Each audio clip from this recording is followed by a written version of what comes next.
venimos y lo conocemos y decimos es hijo de David, pero realmente es por eso, porque ya las profecías venían cumpliendo, se venían anunciando que iban a hacer ese renuevo de la descendencia de David, hijo de David. Mateo 1:20, no sé quién lo tiene, hermanos. Amén.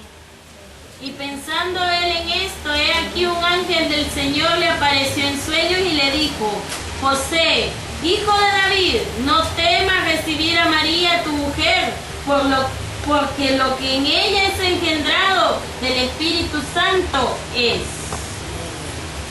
Ahí hay algo importante. Nosotros, uno de los defectos que no tenemos nosotros los hombres, las debilidades humanas, es que no analizamos. Y solo, hermanos, solo atacamos, pero no conocemos el meollo de la situación. Es importante que siempre que se tome una resolución sea basada en el Señor Jesús, que haya una luz, que haya una razón, un porqué, un propósito. Dice en Mateo 1:1, libro de la genealogía de Jesucristo, hijo de David. Entonces, ahí viene presentándolo como hijo de David, hemos dicho, porque fue de allá que venía esa promesa, esa profecía, que iban a ser de la descendencia de David, este renuevo que era Jesucristo. El término hijo de David nace con motivo de las profecías del Antiguo Testamento que anunciaban el dominio firme y glorioso de que descendería el Mesías de la línea davídica. Cuando decimos hijo de David, es porque desde allá se viene marcando ya, se venía marcando el cumplimiento de esa profecía. El Cristo. Cuando decimos el Cristo, ya vimos hijo de Dios, hijo del hombre, hijo de David. Y cuando hablamos de Cristo, quiero decirle que Cristo en griego significa ungido. Y en hebreo significa el Mesías. Entonces, cuando los griegos decían el ungido, los hebreos decían el Mesías, pero era lo mismo. Nada más que las raíces eran diferentes. Allá en Mateo 2:4, el 16:16, Lucas 4:41, Hechos 17:3, Hechos 18:5, Colosenses 3:11, 1 Juan 5:11, por decir algunos versículos, viene y nos presenta a Cristo como el ungido. Veamos ahí Mateo 2:4, que es el que tenemos más a la mano, y dice la palabra: y convocados todos los principales sacerdotes y los escribas del pueblo, les preguntó dónde había de nacer el Cristo. Ellos le dijeron: en Belén de Judea. Pregunto, hermano, ¿por qué se preocupaban? Porque sabían que este era el ungido de Dios. Amén.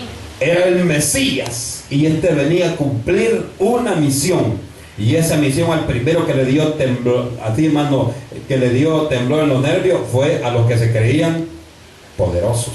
Así es. Aquellos que dicen: de aquí nadie me mueve. Y viene, y el Señor le dice: yo te puedo mover. Y manda al ungido. Pero estos hombres ya habían oído la profecía, ya conocían la profecía que iban a hacer. Y cuando nació, lo primero que hicieron fue a dar orden que mataran a todos los niños que estaban aproximadamente en esa edad. Porque dijeron a ellos: nadie puede quitarnos nuestra posición. Y al final se dieron cuenta que sí pudieron. Sí hubo alguien que pudo quitarles la autoridad. El Señor Jesús vino y cumplió el propósito. Cuando decimos el Señor, con solo, hermanos, con solo que digamos Señor, cuando usted en su trabajo le dice: ¿qué quiere, Señor?, está mal dicha la palabra. No tenemos por qué decir el Señor, porque el Señor significa el soberano. El soberano. dice el que administra, el que gobierna. Hay una porción también que dice: no llaméis padre a nadie aquí en la tierra. No llaméis maestro a nadie aquí en la tierra. Ya lo ha leído usted esa porción. Amén. Mucho menos el Señor. Si el Señor, hermano, eso es demasiada camisa para un ser humano. El Señor, el soberano. ¿Y qué soberano, hermano? El que tiene el poder sobre todas las cosas. Un humano no puede ser Señor. El Señor solamente en el departamento del cuida con 4 o 5 pelones. Soy el Señor. No, hombre. Entonces, en nuestro medio, mis amados hermanos, el Señor es el que más tiene. Pero para nuestro Dios eso no vale. Hay tanto, hermano, que hablar sobre esta posición. Pero solamente le digo, este nombre de Señor pertenece a Dios. Nunca debe darse a ninguna criatura. También se le llama Señor a Jesucristo, porque es de quien estamos hablando esta mañana. Cuando decimos Señor, nos vamos y nuestra mente se vaya a Jehová, pero también Jesucristo es Señor. Amén. Y hay textos como cuando se dice Señor a Jehová, Salmo 8.1, 136.3, Daniel 2.47, por decir algunos. Y cuando se refiere a la palabra y dice Señor a Jesucristo, tenemos Mateo 10.24, Mateo 22.44, Mateo 12.8, 21.42. Ahí se le dice Señor a Jesucristo. Entonces, pero cuando decimos Jesús, ¿a qué nos referimos cuando decimos Jesús? Cuando decimos Jesús, nos referimos a Jesucristo, pero en su ministerio, en el desarrollo de su ministerio. Cuando decimos Jesús, estamos hablando de un Jesús que comenzó a caminar para dar vida al que no tenía. Jesús era el nombre del Salvador como hombre, en tanto que el de Cristo, que significa el ungido, el Mesías, era la designación que se le dio en virtud de su misión o ministerio. Cuando decimos Jesús, estamos hablando del desarrollo del ministerio de Jesús en la tierra. Dice que alabanza, iba Jesús caminando. Entonces, todo, hermano, cuando hablamos de Jesús, estamos hablando del ministerio, del desarrollo del ministerio de Jesús sobre la tierra. Es usado para, oiga bien, para narrar la vida terrestre de Dios. Cuando decimos Jesucristo es para narrar la vida terrestre, la experiencia, todo lo que Él vivió. Dice, pero cuando se habla de su vida redentora, redimir, se usa el término Cristo, Cristo Jesús, Jesucristo, o el Señor Jesucristo, o el Señor Jesús. Y eso, hermano, hay una serie muy grande de textos donde podemos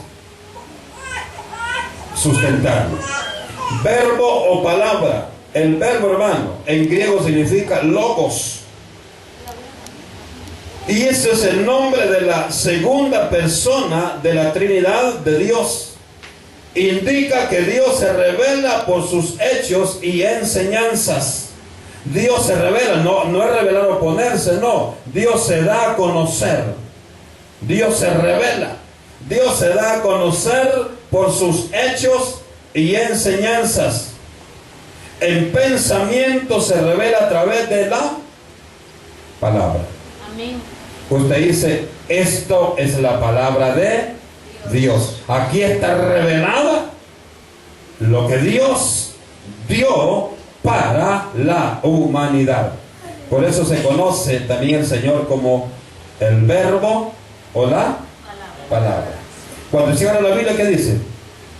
Esta es la palabra de Dios. Aquí está Dios inmerso. La Biblia usted la tiene por voz y allá descuidada. Cuando usted la abre, comienza a fluir el pensamiento de Dios. la virtud de Dios para nosotros. Esto es en cuanto, hermanos, así rápidamente, sobre la naturaleza de Dios.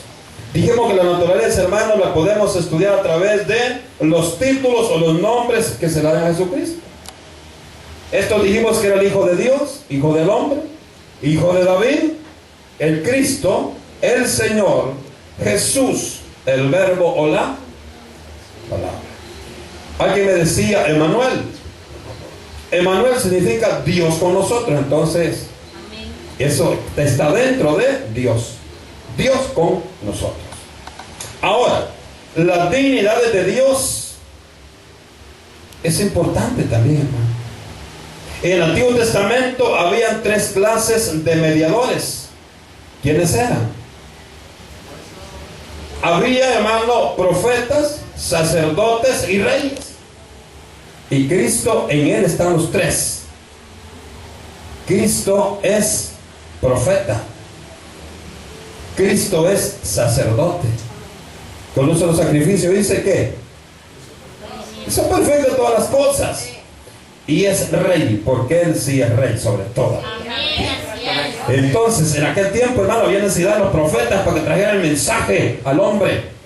Había necesidad de un sacerdote, no sacerdotes de ahora. Estos no son sacerdotes, estos son paganos. Los sacerdotes que habla la Biblia, hermano, eran hombres que venían cada cierto tiempo, según estipulado por el Señor, a través de la ley, hermano, venían a presentar sacrificio, a presentar ofrenda a Dios para pedir el perdón de los pecados de la persona. Pero es necesario estar, hermano, estar quemando aquel sacrificio cada cierto tiempo. Por eso dice que vino el Señor Jesucristo y una sola vez hizo un solo sacrificio. ¿Cuál fue el sacrificio? Morir en la cruz del Calvario. Entonces con un solo sacrificio dice que hizo salvos a todos los hombres. Jesús es el Cristo profeta que ilumina a las naciones. El Cristo sacerdote que se ofrece como sacrificio a las naciones. Y dice que Jesús también es rey porque gobierna todas las naciones. Hace poco yo estaba viendo un presidente poderoso económicamente en el mundo, porque aquí el que es poderoso, ya dijimos, es el que económicamente está más bien, está bien marcado. Y él decía, y comenzó a hacer una exposición de los problemas mundiales, pero él decía, si Dios quiere. Dije, oh, qué tremendo, ¿verdad? Y qué bueno que ojalá de corazón lo haya dicho, ¿verdad? Porque sí reconoce que Dios es el supremo. Solo quiero, hermanos, que veamos en Hebreos algo importante para que esta mañana quede claro. Si usted creía que los sacerdotes de ahora tienen poder, le voy a enseñar esta mañana conforme a la palabra que no. Hebreos capítulo 7, versículo 22 al 28, dice así, mire mi amado hermano.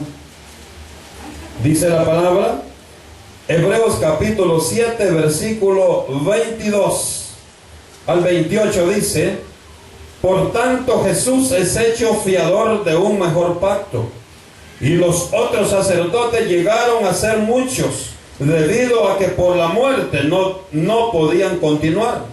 Mas Jesús, por cuanto permanece para siempre, es eterno, tiene un sacerdocio inmutable que no cambia, por lo cual puede también salvar perpetuamente a los que por él se acercan a Dios, viviendo siempre para interceder por ellos.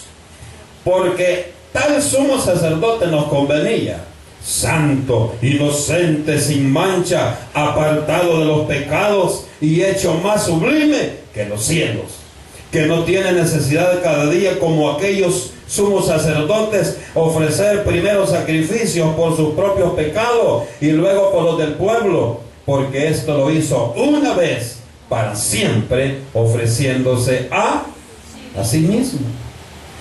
Porque la ley constituye sacerdotes a débiles hombres, pero la palabra del juramento posterior a la ley, al Hijo hecho perfecto para siempre.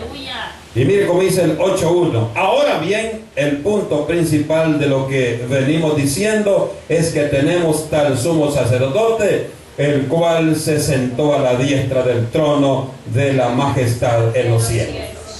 Entonces, hermano, dice ahí que no tenemos necesidad de esos sacerdotes débiles de ahora, que primero dice piden por ellos.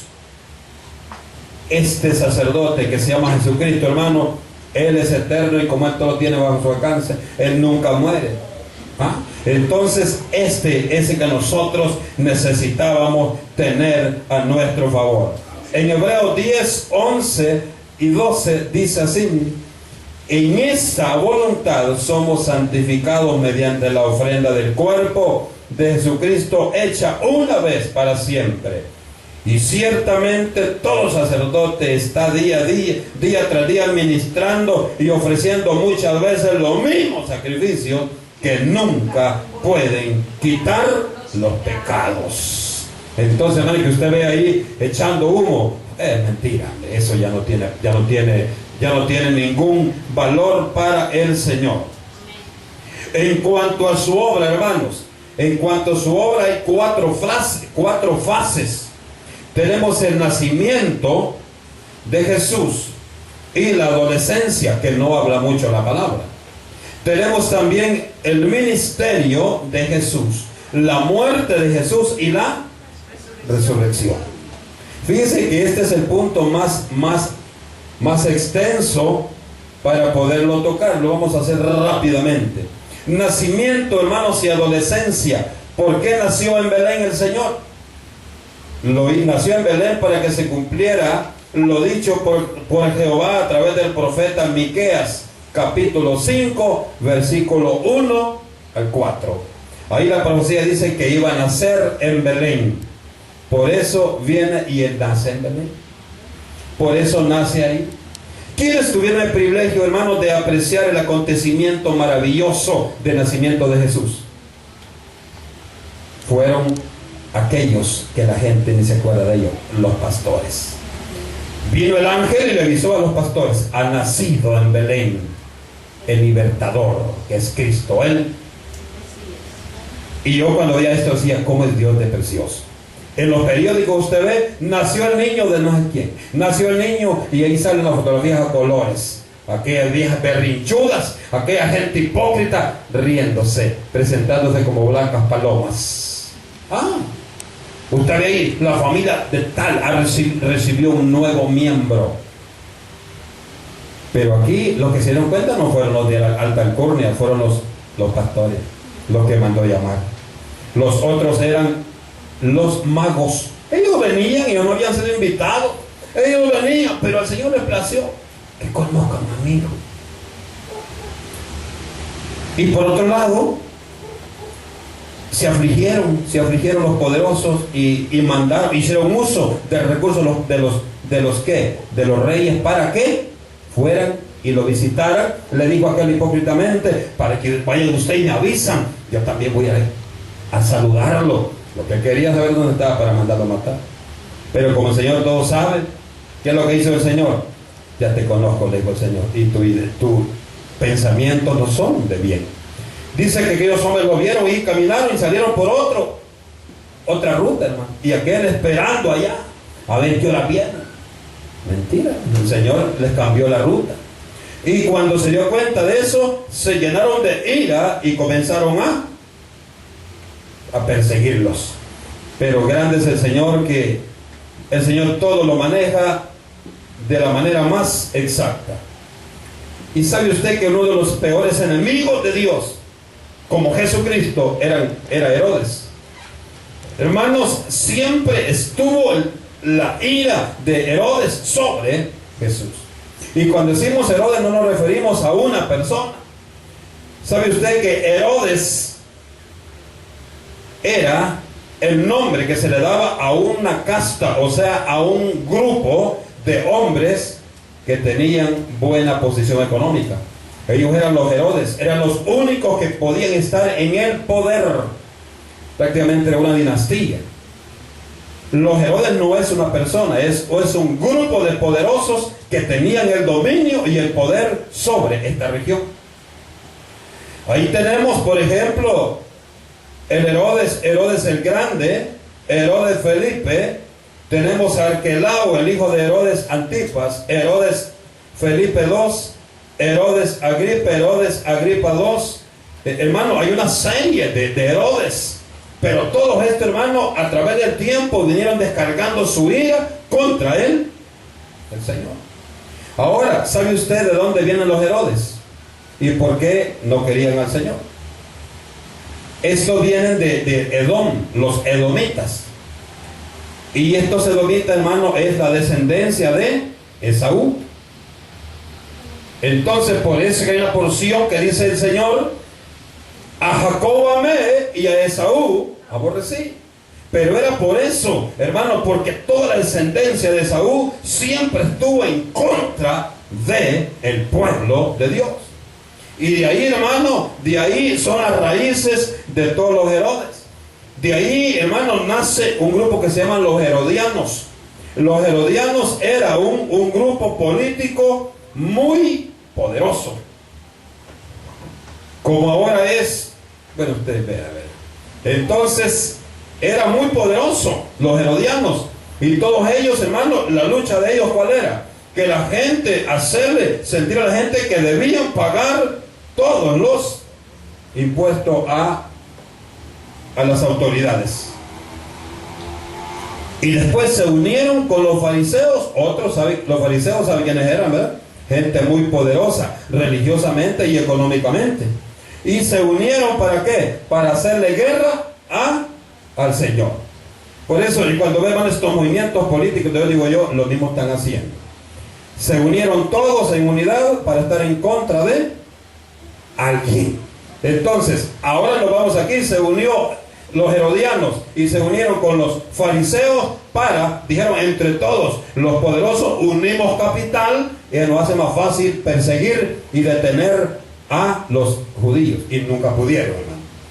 Entonces, ahí tenemos por ejemplo, Herodias. Esta muchachita era la nieta de Herodes el Grande. O sea, hermano, pero eran poderosos, todos ellos eran poderosos. Pero su tendencia era completamente mala. ¿Se acuerda que una de ellas le bailó a Herodes para qué? Para que pidiera la cabeza de Juan Bautista en una bandeja. Usted ve, hermano, desde el más viejo hasta el más niño, era malo en su corazón. Porque siempre buscaron perseguir a los siervos de Dios. Los ministerios de Dios, hermano, ¿qué hizo el Señor en sus ministerios? Fue dar sanidades, liberaciones, salvación durante 3 años. Porque Él aparece de 30 y 33 años Él es llevado a la cruz, aparentemente, por cumplimiento de la palabra. Él anduvo predicando, dando palabras de vida eterna, y dijo en una oportunidad: venid a mí los que estén trabajados y cargados, porque yo les voy a hacer descansar. Aleluya. Usted viene cansado, véngase para la iglesia, que aquí está el Señor. Usted que no viene a trabajar, hermano. Yo veo cansado. Si usted que no viene a trabajar, viene a sentarse a recibir la palabra de Dios. Usted no viene a trabajar. Usted dice: me siento cansado, pero si le hablan de la empresa, necesitamos que digas, hermano, ahí va usted para el trabajo, ahí no está cansado. Usted dice: son tantos dólares, y ahí va. Pero aquí, como no se le paga, aparentemente dice: es que la iglesia mejor no, vengo cansado. Pues el Señor enseñó en su palabra y dijo: los que estén cansados, vengan, porque yo los voy a hacer descansar, dijo el Señor. Entonces ese fue el ministerio, hermano, cuando Él anduvo predicando la palabra. La muerte del Señor, hermano, la muerte del Señor, a pesar de que Él demostró que era Dios, que era amor y que venía a hacer bien a la humanidad, es desechado, como dice Isaías capítulo 53. Desechado Jesús. Lo vieron como un monstruo y lo persiguieron hasta que Poncio Pilato, hermano, se lo entrega a la turba que buscaba su muerte. Pilato, hermano, era el quinto emperador en la provincia de Judea. Este hombre, hermano, tenía poder, y en su corazón siempre hubo odio hacia los judíos. Él sentencia, según Mateo 27:1 y Hechos 4:27, Él sentencia a Jesús a ser crucificado. Eso es en cuanto a la muerte del Señor. La resurrección, hermano, ese es el milagro por excelencia del cristianismo. ¿Por qué cree usted en el Señor Jesucristo?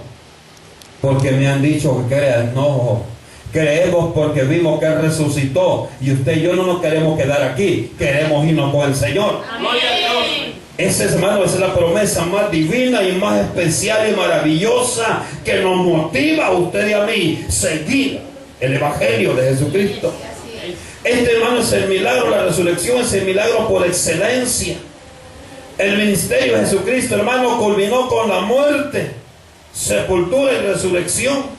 Pero, hermano, con la resurrección de Jesús, nosotros venimos y encontramos que Él nos demostró que es todo lo que Él afirmó era porque era cierto. Él era el Hijo de Dios, quieran o no quieran los testigos de Jehová. Amén. Así es. Quieran o no quieran los mormones.